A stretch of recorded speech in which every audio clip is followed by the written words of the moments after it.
one instrument we have in Europe that you don't have in the US, and this is the short-term work support instrument. So it is made to keep qualified and skilled workforce and do not lose it. And it means that lost wages are compensated by the state from 60 to 100%. So we can keep our employees in order to have them when the recovery will take place. And this is a big difference from the US, I would say.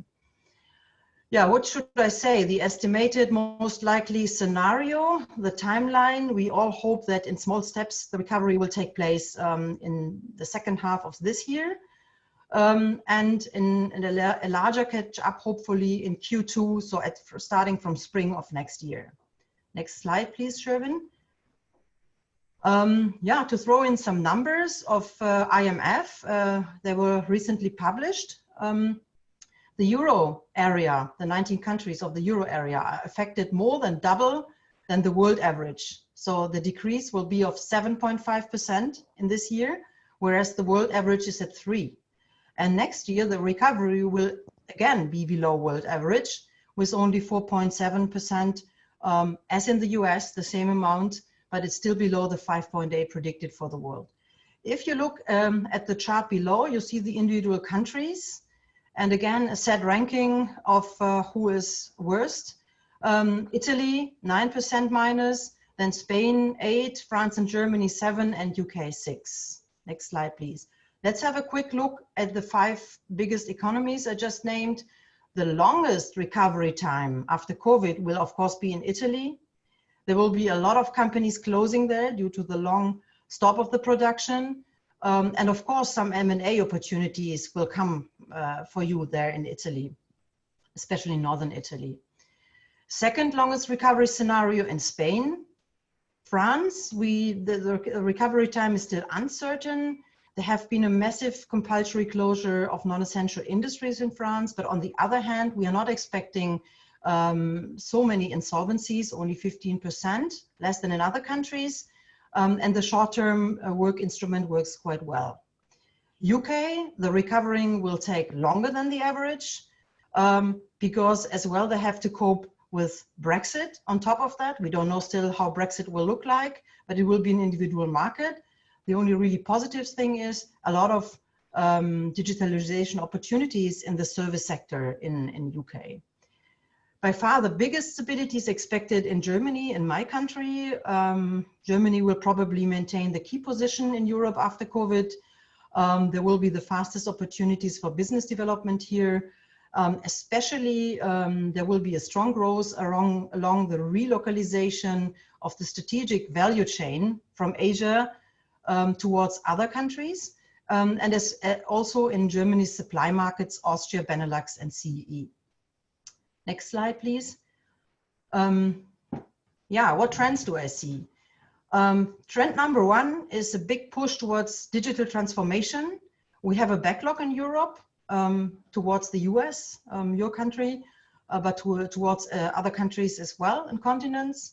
And now we have to adapt quickly in all the areas of our private and business life, e-administration, e-health, e-commerce, and so forth.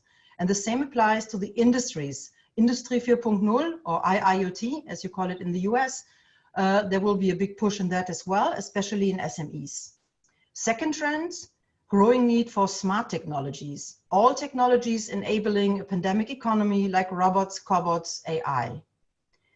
Third trend, we will see an increasing automation as well in the agricultural sector due to an increasing demand we saw during COVID for food and agricultural products requiring more efficiency in that sector.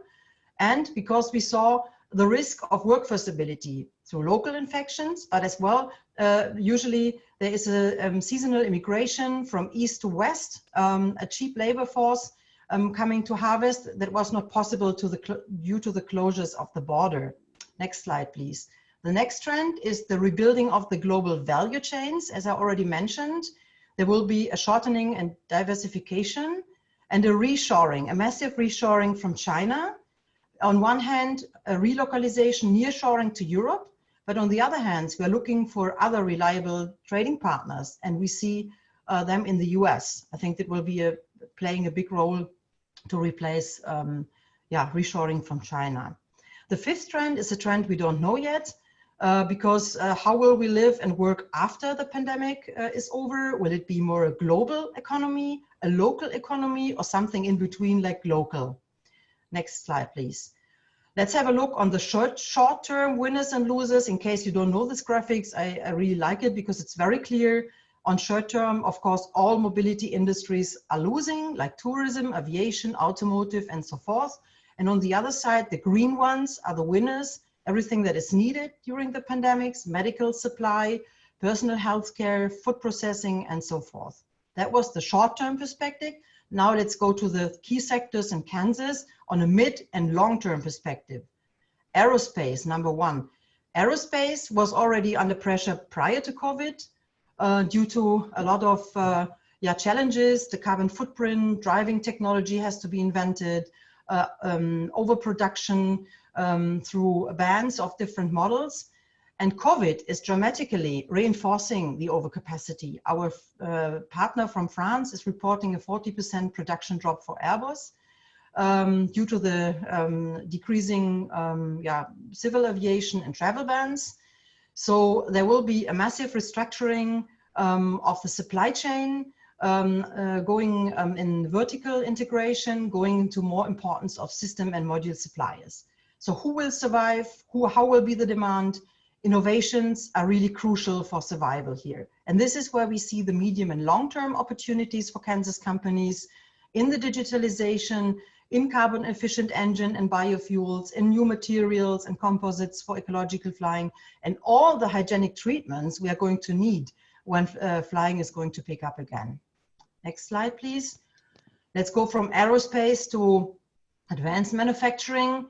We saw already two trends prior to COVID. The first one is the digitalization trend that is reinforced, as I said before, through COVID. And the second one is the pressure for all the industry to comply with the European strategic objective of carbon neutrality by 2050. So we urgently need, and this is medium term or maybe long term, technologies and solutions for digitalization, smart manufacturing. Only in Germany, the investment is predicted to be more than 100 billion in the next 5 years by 84% of the manufacturers. Hygienic coatings and all energy efficiency, storage concepts, and all things helping for digitalization and decarbonization. Last but not least, next slide, please, the agricultural machinery equipment. As said before already, the increasing demand was already before COVID.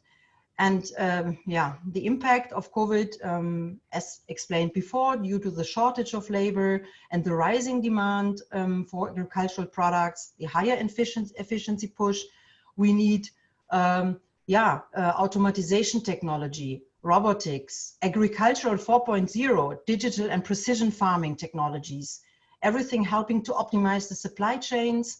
And of course, again, as well, biotech. I put it here because it's an opportunity as well.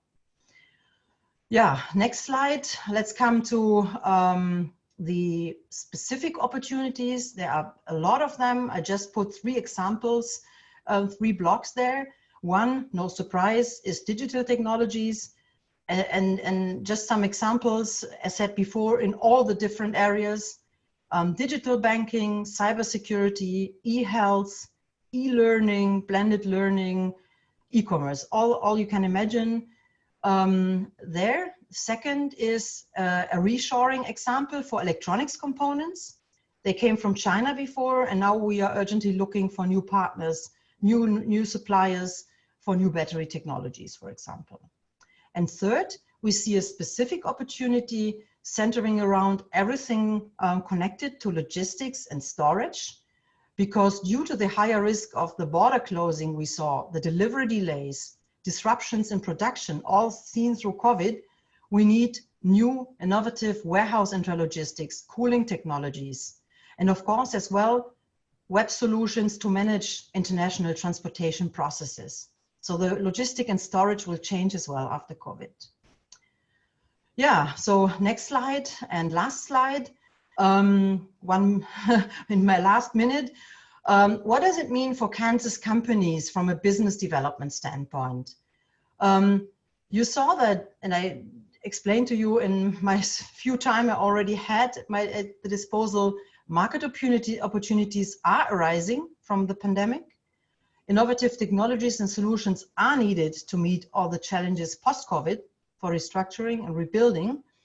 US companies always have been, for decades, important partners of European companies, and that will be probably increase after COVID due to the trends I was explaining.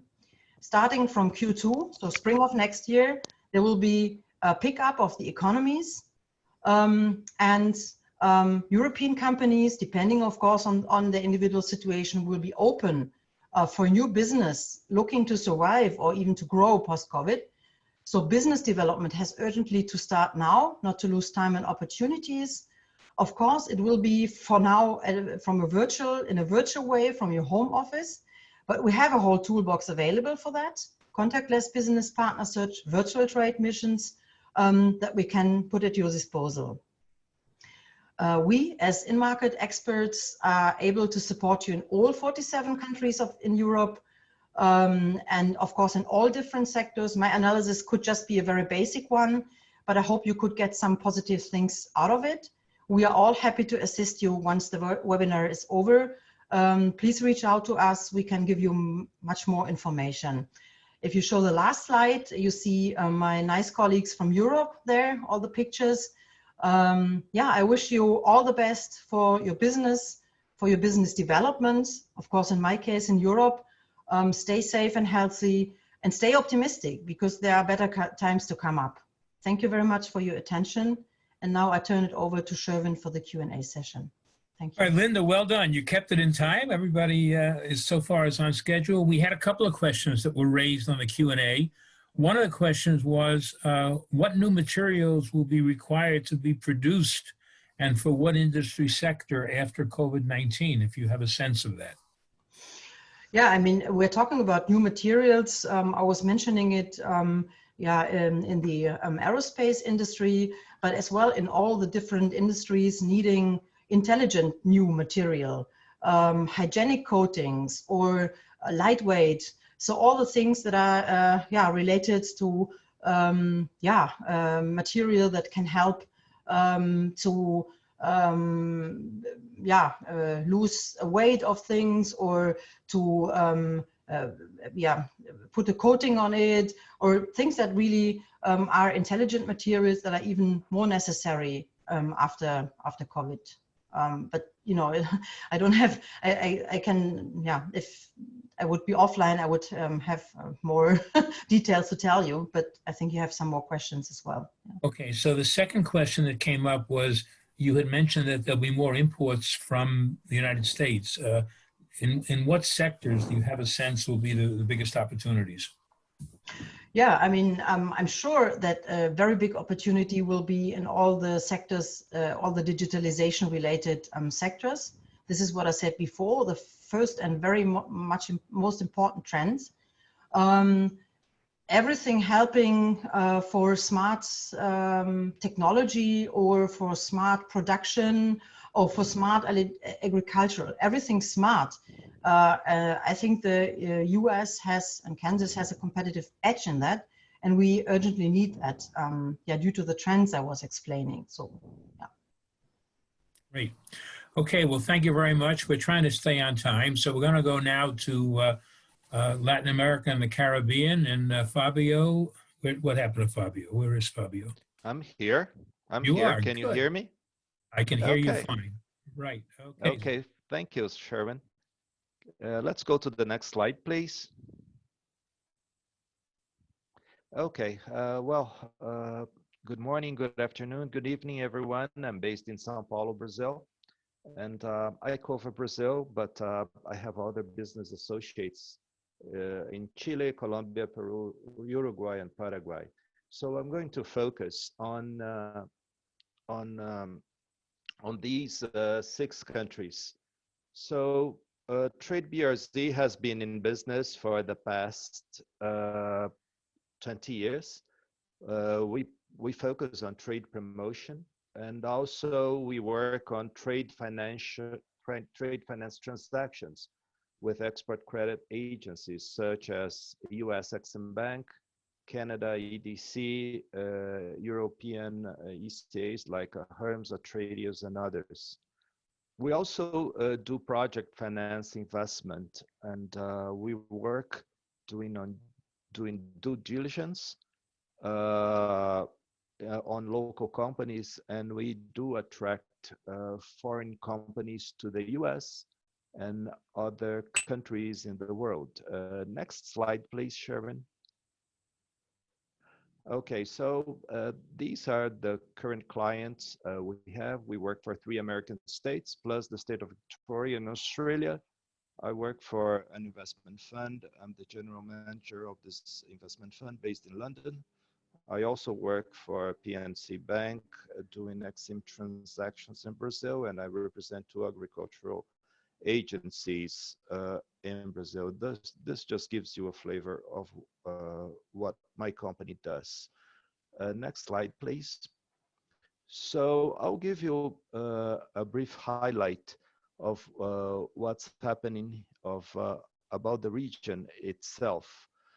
The region is, if you look at South America, Brazil is responsible for 50% of South American GDP. Colombia comes next, being responsible for 12%, Chile 7%, Peru equivalent to Chile, Uruguay and Paraguay are very small. I highlight these countries because these are countries that have economies in good shape, are paying well, and have not economic issues. Next slide, please. What has happened in the region with the stay-at-home, let's say, suggestion? Brazil, Chile, Colombia, and Peru are investing 1 to 3% of their annual GDP in those emergency funds. That represents a lot for countries that have tight budgets. That means that these countries will have very few resources to allocate to public works. So very likely, everything that is going to happen in the next 2 years will depend very much on private funds. So privatization is still the thing to look after, as well as international loans coming from international entities such as IFC, World Bank, IMF, ECAs. Most of these emergency funds are being allocated, for instance, to fund healthcare units like temporary hospital installations, to buy new equipment, especially respirators. This money has been used to give subsidies to low-income population. Believe it or not, there are 50 million people waiting in line here in Brazil just to receive the subsidy, believe it or not, of $125 per month. And then the money is available for short-term loans for companies to keep their employees. So the situation is not that easy. Next slide, please.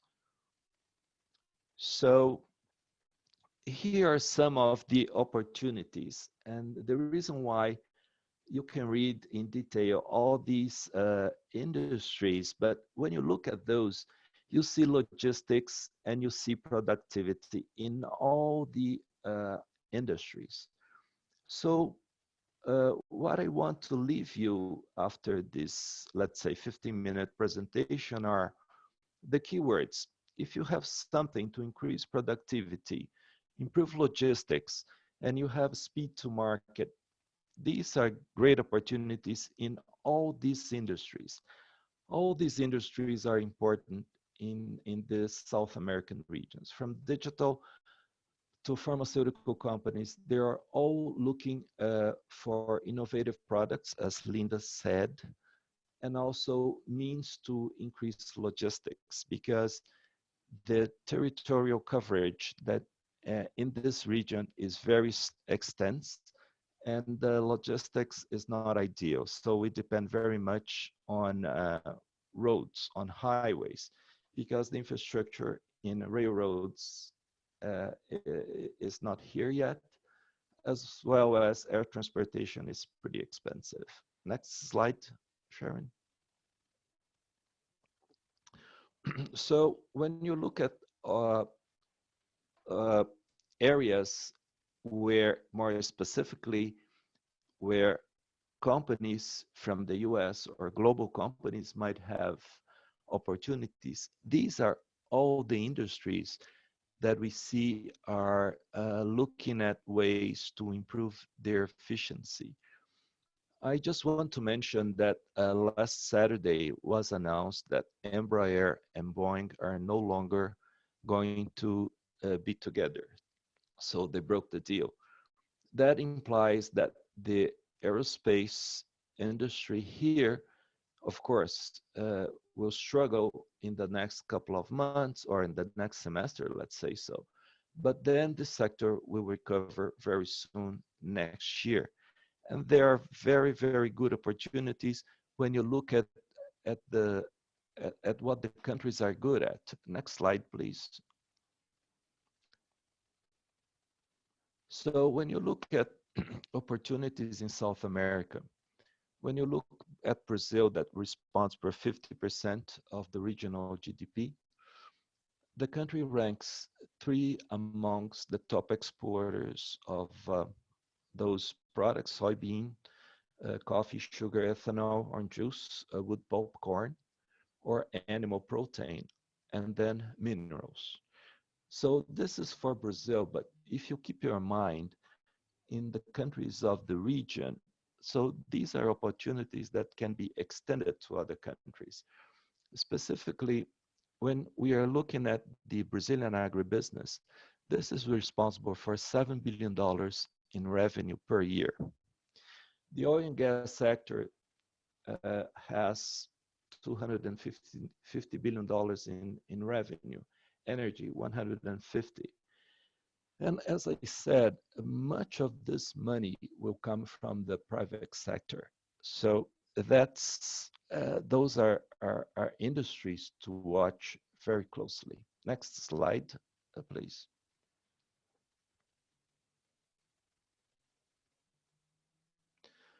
So when you look at the other countries in the region, when you look at Colombia, Colombia, their economy is much dependent on oil and gas exports, energy. They import a lot of vehicles, and also they have a good mining operation. Colombia is also famous for their agriculture: coffee, fruits, flowers. Chile is known for the mining industry and their agribusiness, and Peru as well. So when you look at the region, so these are the areas that eventually you could explore if you have any type of equipment that can add productivity, increase logistics, reduce their cost of production. Next slide. So in summary, what's happening, and what's going to happen in the region. So we expect that business will resume in the second semester of 2020. All the countries in the region are in social isolation. We're not in lockdown. But what we see is that most of the countries did their homework in their economies. So reforms were approved. So we have better economies ready to take off in the second semester of 2020. And all the trade shows from the first semester of 2020 were transferred to the second semester of 2020. So we expect the region to be very, very busy in the second semester, as well as in other regions of the world. The regional GDP is expected to decrease by -5%. That's what IMF says, but we have seen other consulting companies saying that's going to be -3 to -7. So we don't know what's going to happen, but we expect, because of the sharp decline, that next year the economy will rebound to 3 to 4% average in the region. My final message is pretty much that if you're interested in doing business in South America, all we need are 45 days in preparation to welcome you, to find distributors, to find clients, or to work on a specific report about any industry that you may have in mind. In the next slide, you're going to see IBG representatives spread in Canada, US, Mexico, and South America. So please feel free to contact us if you have any questions. Back to you, Sherwin.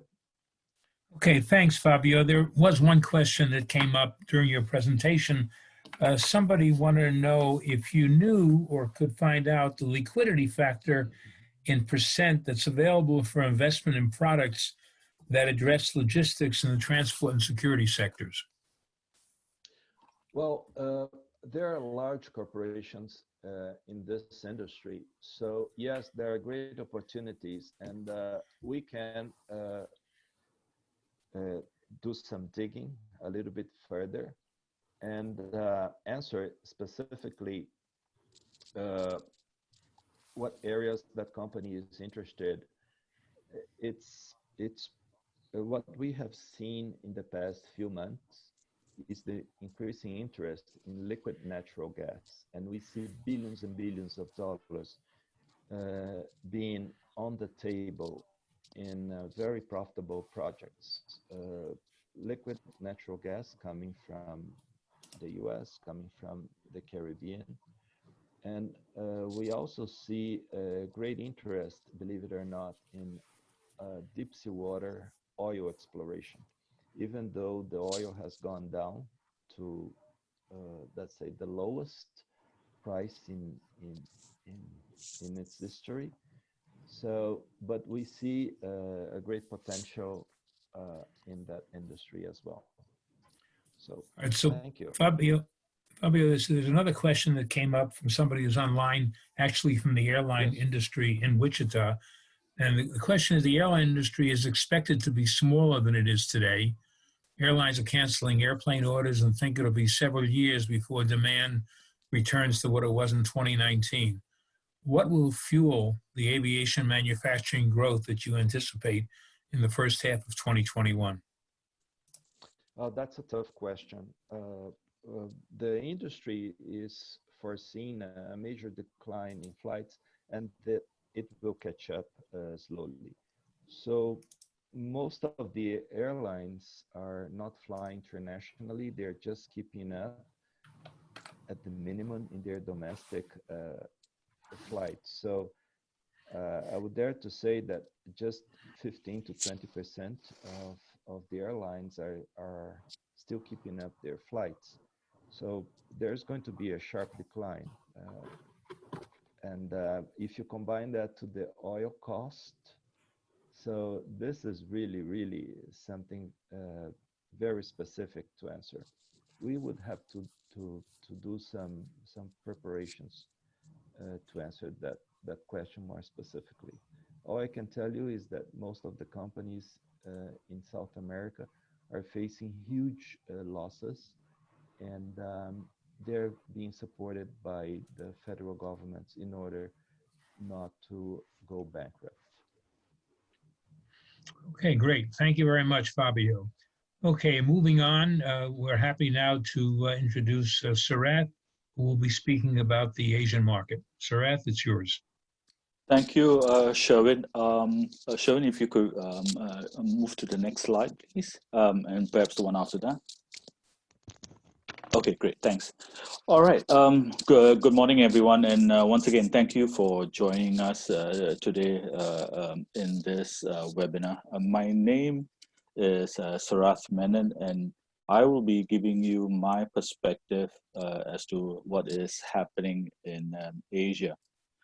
Now, of course, when you look at Asia, we're talking about a very, very large territory, right? I mean, it stretches as far west as Turkey to as far east as China, and it goes up to some of the, what we call the Stan countries, Uzbekistan, Kyrgyzstan, and so forth. But for the purposes of the presentation today, I will primarily be talking about the Asia Pacific region, so stretching from India to the west to China.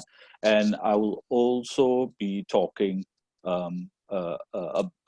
briefly about some things that are going on in Australia and in New Zealand.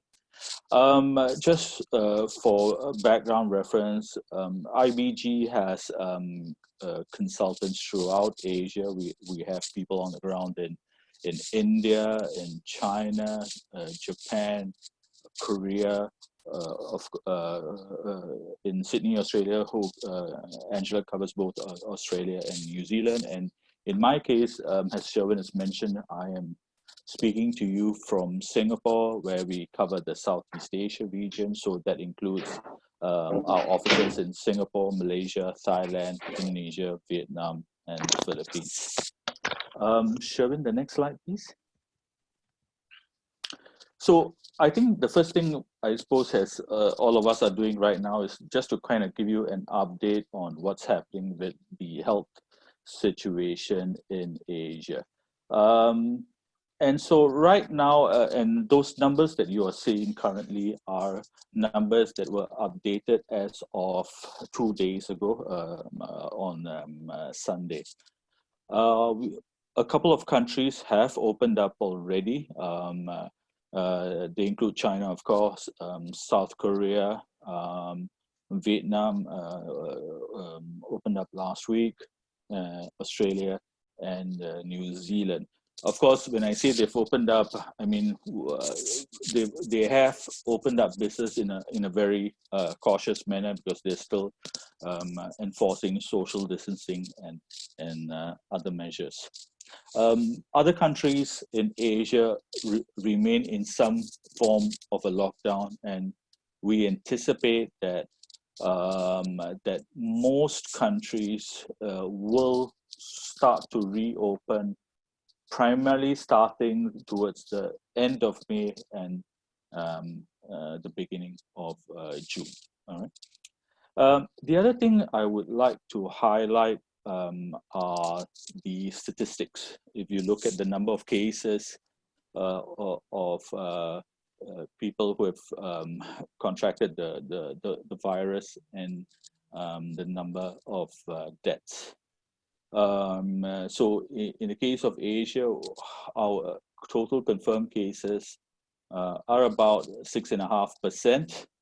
And in the case of the number of deaths, it's about 4+%. So what's the significance of that number?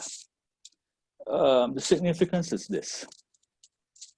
Asia has 60% of the world's population, and yet we have less than 10% of cases and less than 5% of deaths.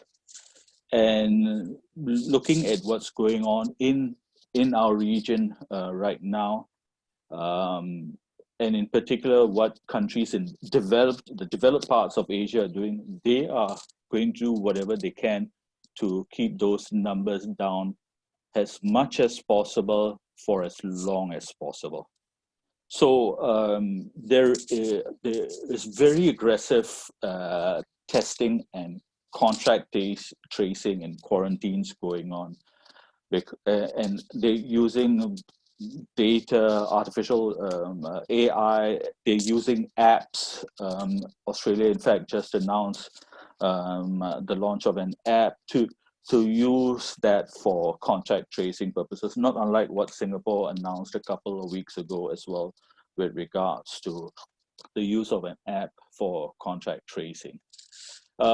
And they're all doing this because they're also seeing what's happening right now in other parts of Asia. And in particular, the concern about the second wave or additional waves after that, be it from imported cases, like what is happening in China, in particular, the part of China that shares a border with Russia, or in the case of a resurgence of local transmission, which is sort of what has happened in Hokkaido in Japan. So the reality that is sort of sinking in within Asia, especially in the developed countries of Asia, is the fact that there are clearly a number of, well, quite a large number of asymptomatic carriers.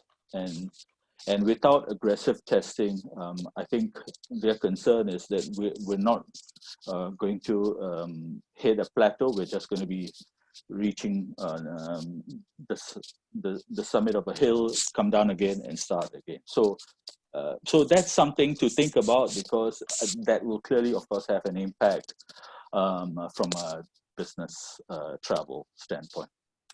Sherwin, the next slide, please.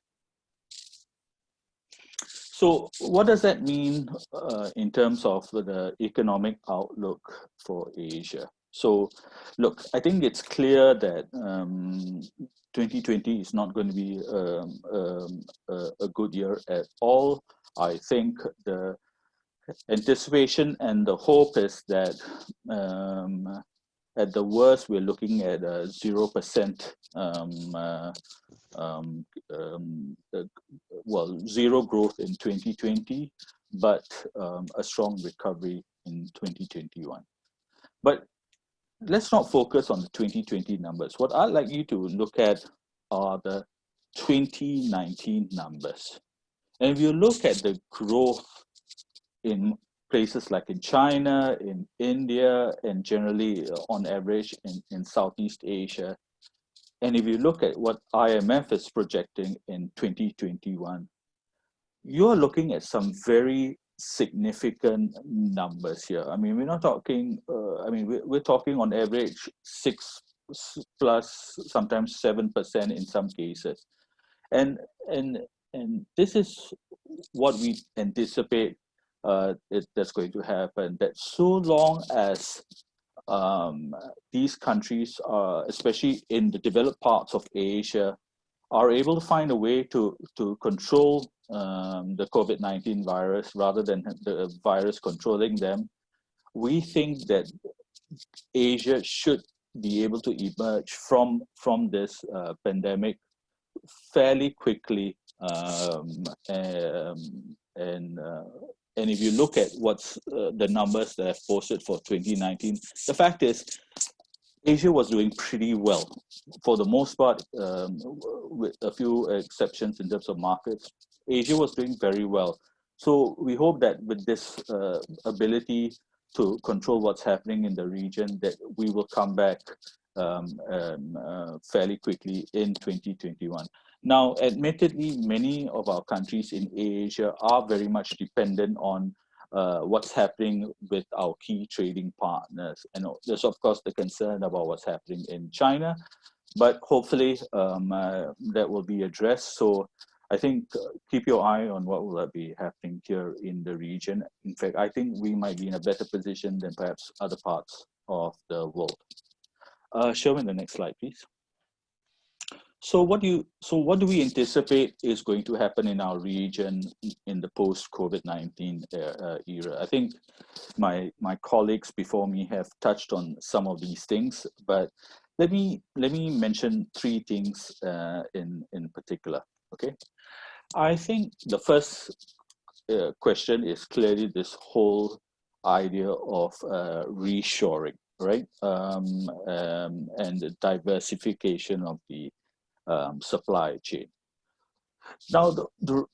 Now, what has actually been happening is even before the pandemic, because of the trade wars, there was already some level of diversification that was going on with factories, with what was some would call the China plus one policy, where factories were sort of setting up in other locations within Asia. Without question, Southeast Asia was one of the biggest beneficiaries of that shift in the supply chain. I think with what's happening with the COVID-19 situation, that trend will definitely accelerate. I think the question will become where you'll have factories who will want to remain in China because of the size of the domestic market over there. But for sure, that acceleration will accelerate. And in fact, I would say not even before the pandemic hit, we were already seeing another trend, which was that there was more interest in sourcing from Southeast Asia and diversifying from sourcing out of China. But that's another discussion. So something I would mention, the reshoring in that respect. I would also say this. I think we're not just looking at a shift in the supply chains, and I'm not just referring to the European manufacturers or the American manufacturers, or for that matter, the Japanese manufacturers. I think you will also start to see a trend of Chinese manufacturers looking at diversifying from where they are now and strategically looking at other markets, be it in Asia, to take advantage of what's happening in the region as well. So something to look at. The second trend that I think will accelerate is automation. And the reason in our case is because, well, I suppose it's not unusual to what we see here in our region. It's probably happening in other parts of the world. But in the case of why we have to look at automation, one of the significant impacts we had with this pandemic was the fact that many factories lost access to labor. Because in many countries in our region, we actually rely on migrant workers, all right? A good example is Singapore, right? We rely on a lot of labor from Malaysia who come across the borders every day to work in factories here in Singapore, and in the evenings, or depending on their shift, go back to Malaysia after that. And now with this pandemic situation, what has ended up happening is that the Malaysian government has asked that any Malaysian coming back into Malaysia are required to get an entry permit back to their own home country, because they are worried about importing COVID-19 cases into Malaysia. Similarly, we have the situation in the construction sector. We have a very large migrant worker population working in our construction sector. Primarily, they come from India and Bangladesh. And because of their living conditions and all that, there is a big concern now, and the testing seems to show that there's the spread within that migrant worker population. So clearly, once they get a handle on this, we're going to have to address that situation and push even harder the use of technologies to improve the processes and what we're doing in the construction sector. And this is not a problem just unique to Singapore. It is a problem that you will find in Malaysia, in Thailand, in Taiwan as well. So I think automation is clearly another area that we'll have to look at. And I think the third area will be food safety. Look, I'm not saying that it's not so much an issue within perhaps the developed Asian countries, but within the developing Asian countries, wet markets are still a big thing as well. Now, of course, you don't have the kind of wet markets you see probably in China, where they where there is trade in animals and all of that. But clearly, countries here are now looking at that whole issue and says, look, we just got to be careful of this because food safety is something we have to think about. So I will anticipate that in that respect, not only will we be looking at food safety issues in some of the more emerging markets of Asia, but the supply chain related to them, in terms of production and processing, cold chain transportation as well. So I just wanted to mention some of those trends, at least with regards to what we think might be happening in the region. Sherwin, the next slide, please. So now I'm going to touch on a couple of sectors, and let me first touch on the advanced manufacturing sector. And I've just put these slides up just to give you a sense of some of the key markets that have these industrial clusters. Just to clarify, these countries are not listed in order in terms of the size of their industries. This is not a comprehensive list either, but it just gives you a sense of what's going on in different countries in Asia and in Australia, New Zealand, in these various categories. Sherwin, the next slide, please.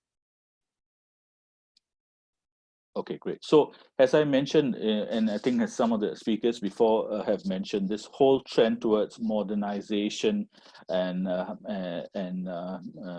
advanced manufacturing and all that will clearly take precedence. And I would say the adoption of what we call the ABCD technologies. For those of you who are not familiar with ABCD technologies, A is for artificial intelligence, B is for blockchain, C is for cloud, and D is for data.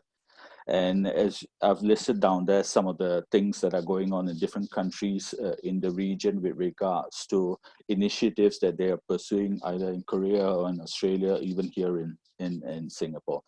So that's one thing to look at. The other thing, as I've spoken about earlier, is also this question of supply chain shifts and reshoring.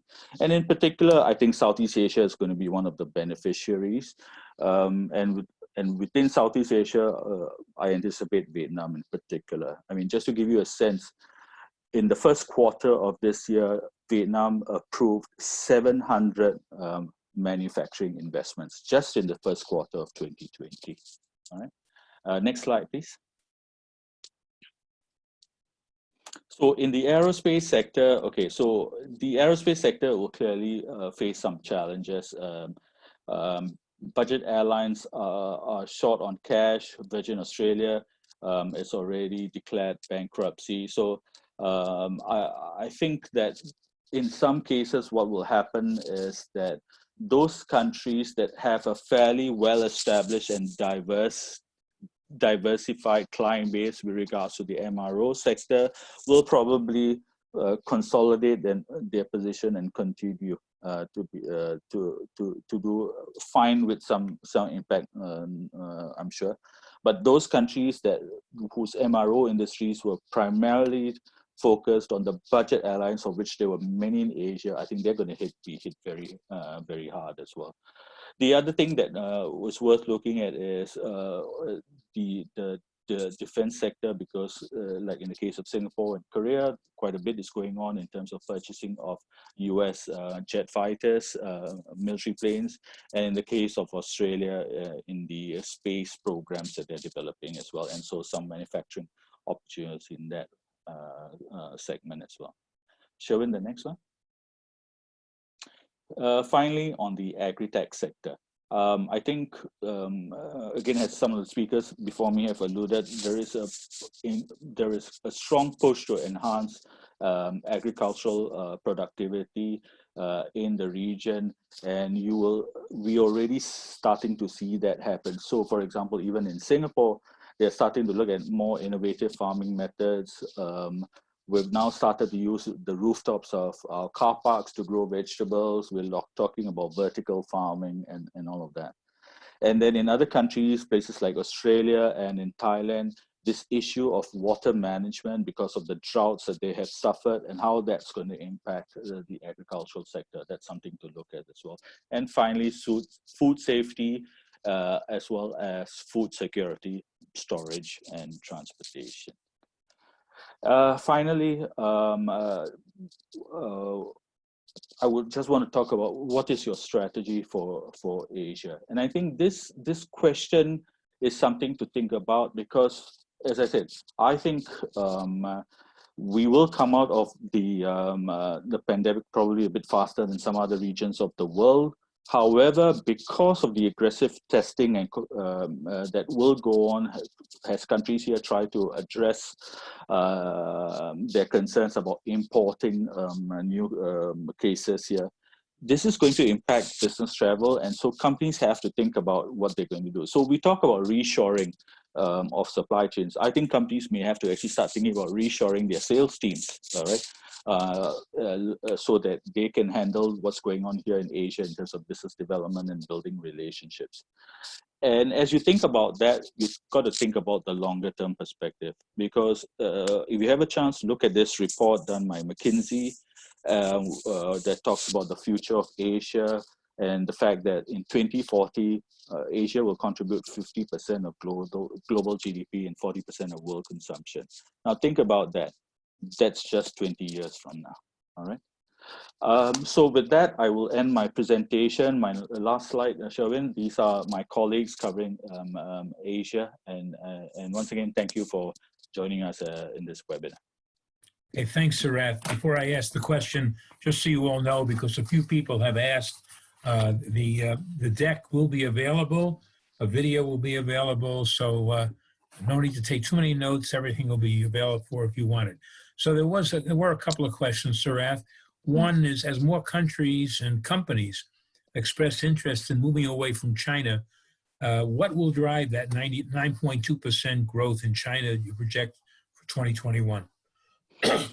That's a good question. I think, well, clearly one reason for that number is because of the drop that they've had in 2020. So statistically, if there's a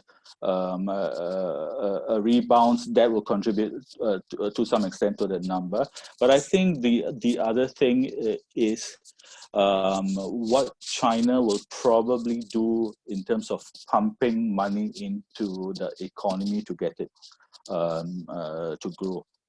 I think the Chinese have some tools in their toolkit to enable them to sort of pump prime the economy a little bit, and I think that might be one of the factors that will come into play. All right, because I mean they're probably also seeing what's going on. They will be concerned about the reshoring of supply chains and all that, and they will probably want to do something to entice companies to continue keeping their manufacturing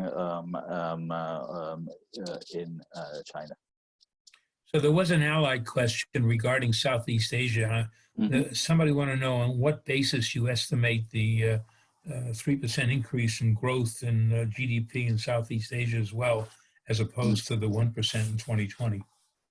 Okay, so again, the numbers I've been using are what the projections have been used by IMF. But again, I come back to what I was seeing in 2019 before this hit.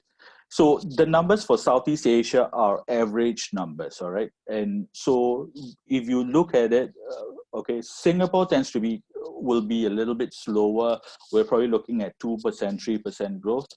On the other hand, you have countries like Vietnam or the Philippines or other locations, which will have a significantly higher growth rate, 7+%. I mean, even a market like Cambodia has a significant growth rate as well. So the Southeast Asian number is actually an average number, but there will be some countries with much higher growth rate. And some developed countries like Singapore will arguably be growing at a slower pace. Hence for that number.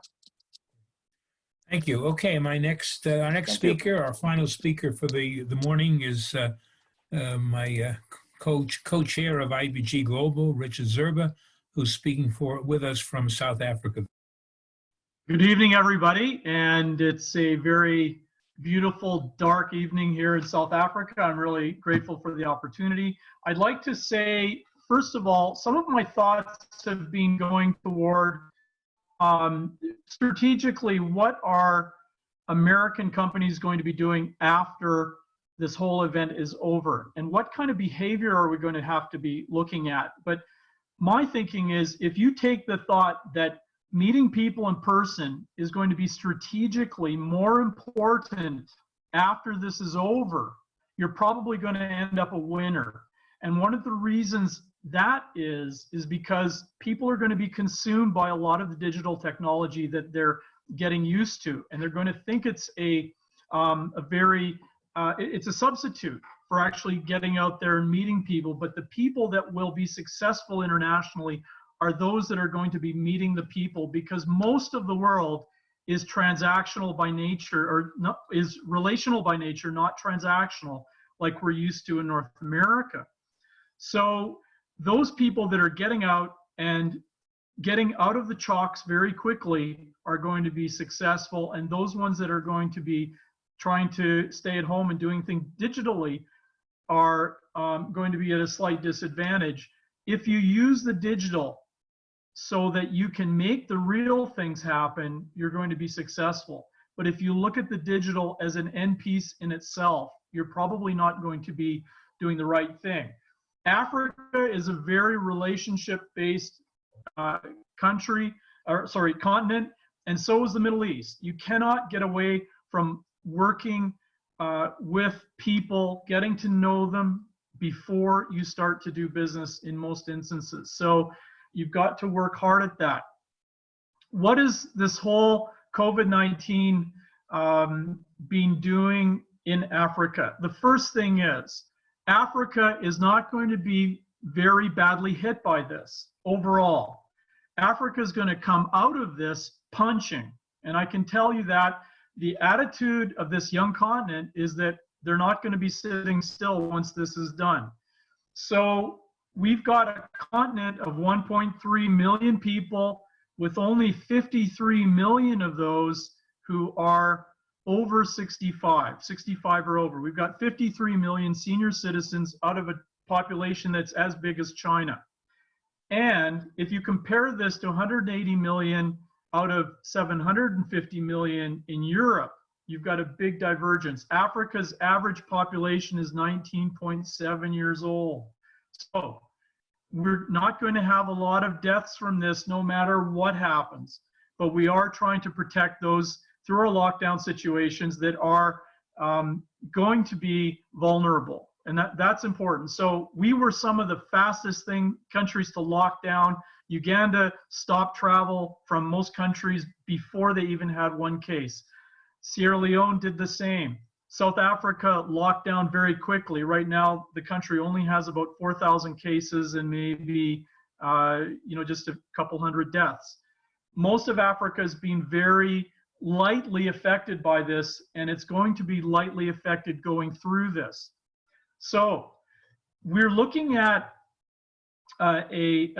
generally, Africa's working in lockstep with the rest of the world. They're not creating any problems. They're following the same rules, and they're actually looking at bringing all the subsidizations that are available to some of the first world countries into where it's possible into their countries here. So South Africa has introduced a 500 billion rand economic stimulus package, which is the equivalent of the American government spending over $2 trillion in their economy. So approximately about 10% of the economy is being pushed back into the economy, and they're helping to pay people's salaries, and they're helping to keep middle-sized and small companies particularly alive during this period of time. So there's a lot to be said for the responsiveness for African countries.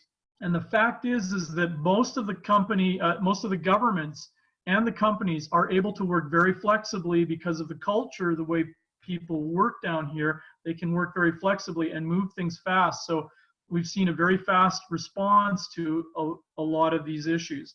Now, the economy is going to be resilient. I've seen figures from the World Bank where Africa's economy will be shrinking by 2.3% overall. and then bouncing back off of this. But this is going to be very irregularly paced across all of Africa. The price of oil this morning was $10 a barrel, West Texas crude, and I think it bounced up to maybe 12 and then went back down to 11. So oil is practically, you can hardly give that stuff away. In the meanwhile, we've got the Dow Jones and the Johannesburg Stock Exchange are back where the same levels we were in early 2019. This is a really strange time. There is a resilience in the economy, and people are ready to get back and invested in things.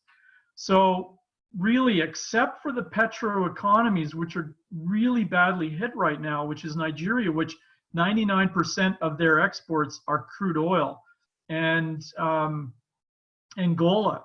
Again, those two countries are going to be hit very hard, but we're going to see a lot of fast-paced movement coming off of the COVID-19, and here's the key reason.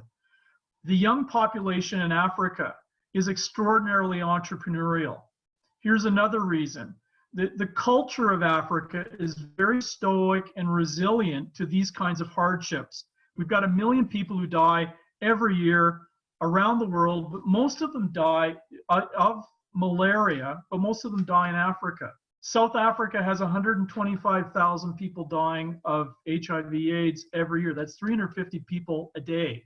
I think we might have got to that level, 350, in the total deaths for COVID right now. So if you're looking at this in the great scheme of things, this is something where Africans have got a culture. They move on, they live through it, and they get over it, and they walk tall afterward. And then think about Africa being the most entrepreneurial culture in the world right now, measurably in their youth culture. So that's all these young people sitting at home on their phones. They're not all watching Netflix, and they're not all on Instagram or doing TikToks. These young people are out there developing business models where they want to get involved in the rest of the world. This is actually one of the key events that's going to be changing Africa for the better, and actually parts of the world, but for the young people that are going to get off their backsides, and a lot of them are in Africa, millions of them are in Africa, it's going to be a big difference. So a lot of the figures that we've been looking at that are historically based off of the history are going to be shifted. We're going to be surprised, I think, on the upside in some ways after all this is done. The next thing, China's on the back foot in Africa right now. There's been a lot of China fatigue relative to how deals have been put together. A lot of and I better make sure there's nobody from the Chinese consulate coming to visit me. But there's a lot of stuff that's been going on recently across Africa and even the Middle East, where there's been some misgivings about how business is being conducted. And if we, so that's a key thing. But critically, what's been happening in Guangzhou with African people has really affected the continent very quickly. The next thing is the market's price sensitive, remember that, and very Western oriented by preference. And keep in mind, the continent is coming together in one free common market under the African Continental Free Trade Area. So the continent overall has political purpose, they've got cultural purpose, and they've got energy. Next. Just quickly, when bad times happen, good people show what's good, bad people show what's bad in them. And if you look at where people are doing good business, you'll find that people will continue to do better business, and where people are not doing such transparent business, they're actually going to get in worse trouble. So I think that, and this is just human nature, but this is actually going to be happening over the whole world.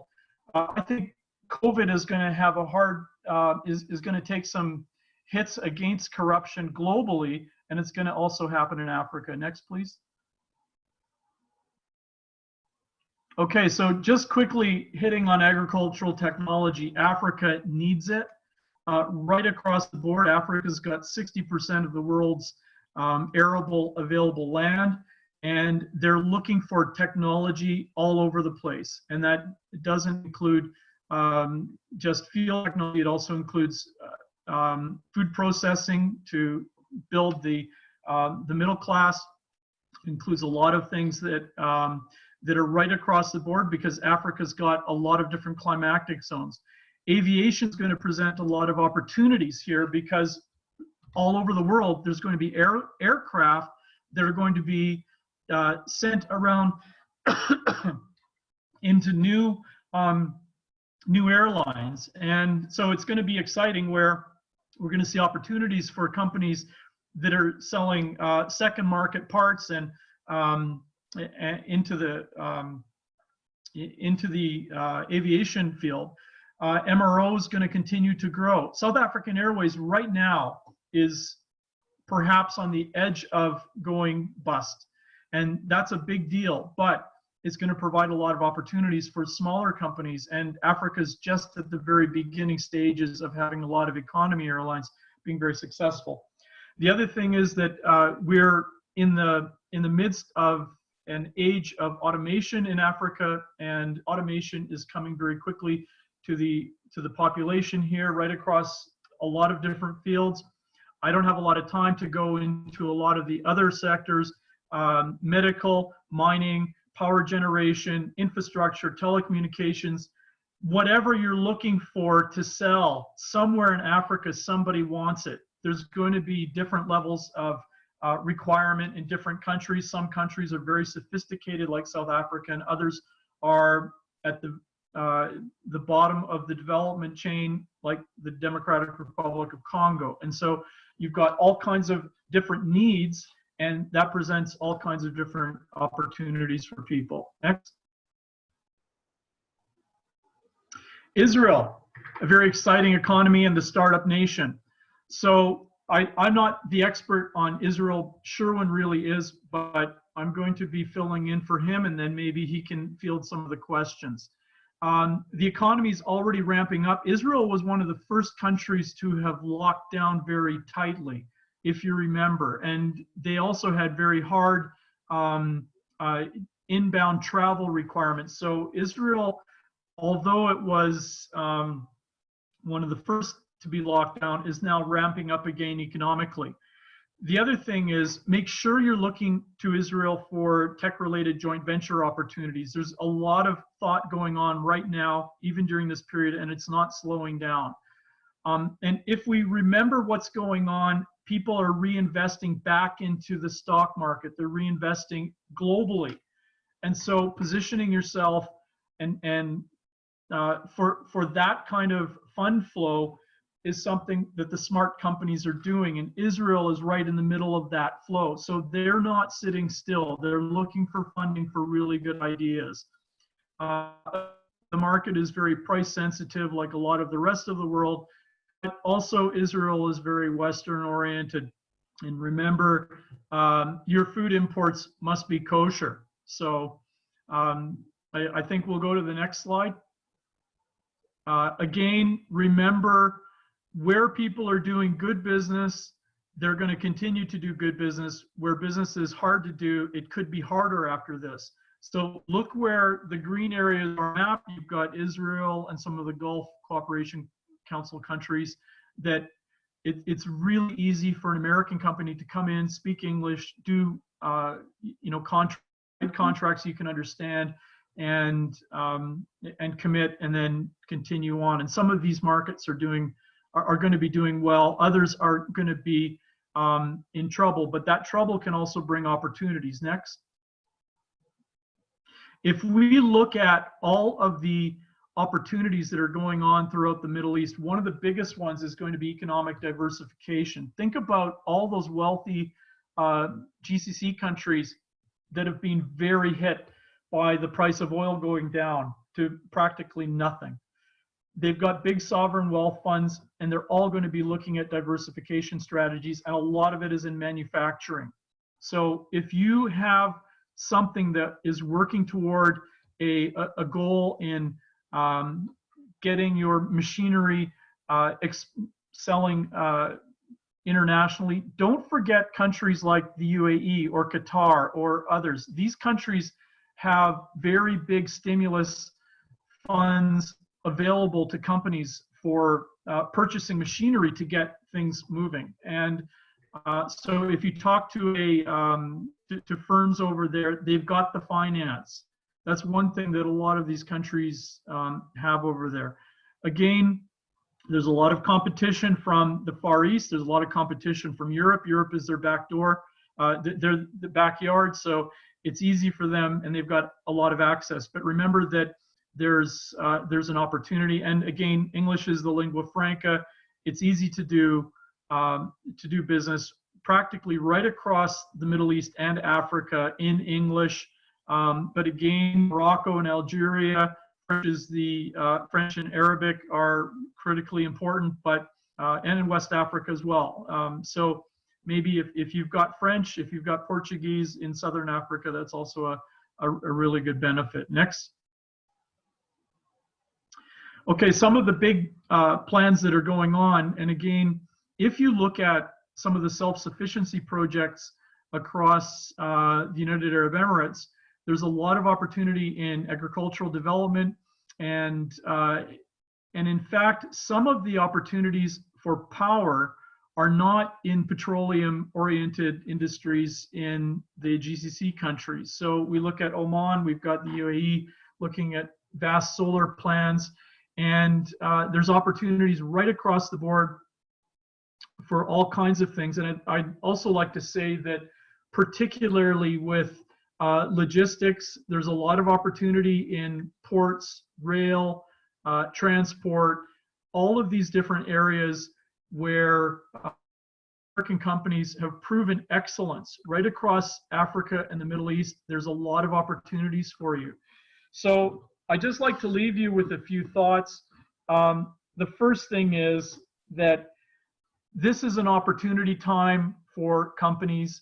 Don't let it sit and be reactive. Get out there and outthink your competition. The most important thing you can do is to be prepared mentally for what is coming, and to also be innovative while you're sitting still. And I know that if you're on this call, you're in the innovation circle and you're huddling together and you're looking for new opportunities. So at this time, I'd like to thank you. And if there's any questions about the African market, I know that we can't cover it in just a few minutes. And the Middle East, maybe Sherwin can field any questions about the region. Well, we did get one question, Richard. Thank you. We had a question from somebody online who wanted to get an idea of what the supply chain shift is going to be for Zimbabwe, and what the main growth market segment is going to be for both South Africa and Zimbabwe. Yeah. Zimbabwe's had a very disrupted supply chain situation for the longest time, and a lot of it is resource allocation, a lot of it is an inability to source capital. But you know, the thing with this region is it's got a very nested economy. There's something of everything in this economy. So we're not going to be running short of all of the necessities here, but in terms of global technologies, we are going to have a need for bringing things in. So we're not going to have food shortages. We're not going to have shortages of staples, of all the kinds of things that are, you know, that we're worried about in other countries, because everything is made. You've got a small economy, and we can kind of bring in the high-tech stuff when we can. So, but with manufacturing, some of the biggest problems that Zimbabwe's got is that it doesn't have the manufacturing base that it had 20 years ago. South Africa is going to be affected, particularly in the automotive sector, with the crash in the purchase of autos over the next year. But South Africa, again, is fairly resilient to a lot of this. And if we look at where the manufacturing sector in South Africa's largest manufacturing sector is going to be, South Africa's got some of the most flexible lines that can do small job lots of vehicles around the world at some of the highest quality available in the world. So the problem is when you've got the components that are coming from all over the place, and it creates a lot of internal confusion with just-in-time requirements. And so this is one issue with the automotive sector, which actually makes up 7.5% of South Africa's economy, and manufacturing of autos is about 3.5% of the total economy down here. So there's really COVID has played havoc with just in time, but people in that in that logistics part of their business, if they're able to create solutions for people, this is actually the time to get out there and to do that wherever you are around the world. This is an opportunity time to get rid of some of the shackles that you've seen with the standardized established competition. Okay, so we just want to add that the screen you see in front of you also shows Adam Hosier, who is our partner in Saudi Arabia, and this basically is the Middle East and Africa team. So, you know, in closing, first of all, again, we want to extend our thanks to Kansas Global, to Spencer Crouch and his team for agreeing to let us do this today. Clearly, we got a very good attendance. We started out with 150 people, and so that's very gratifying. And the nicest part is most of them stayed with us through the whole hour and a half. So we appreciate that. I want to also thank my colleagues, Sarath and Richard and Linda, and as well as those who were not on the screen today, but who also contributed with concepts and ideas to make this possible. So thanks to all of you. Again, we will make available both the video and the slide deck if you need it. And again, our gratitude. Stay well, stay safe, and just have a wonderful rest of the week. Thanks, Sherwin. Yeah, again, I wanted to thank everybody at IBG Global, Sherwin, Sarath, Richard, Linda, Fabio. Thank you so much for sharing your insights. A few notes that I had from the presentations. Linda, I like how you pointed out that the business development is required now. To not lose those opportunities. We can't be sitting down, watching everything go by. We have to take action. Companies have to take action on the business development end to seize those opportunities and to stay optimistic in doing so. And then Richard, I like what you said. You know, the companies need to be prepared. Africa is going to come out punching after this pandemic, and the companies need to as well. Just a few things. I'll share my screen here, Sherwin, and so that way I'll let's see here. I probably have to let you do that. Yes. Let me give you permission to do that. Cannot do that. There's no option to let you share the screen. Sorry about that. Okay. Well, we have to know that in advance. No, that's fine. So, so everybody who's on the call, we want you to be able to take advantage of the opportunities that the partners have made clear here. There are opportunities during this time and after COVID. You'll receive a follow-up email with the information about us at Kansas Global and you guys at IBG. We'll also be allowing an easy way to schedule some type of phone calls for any companies that need any more information from you guys.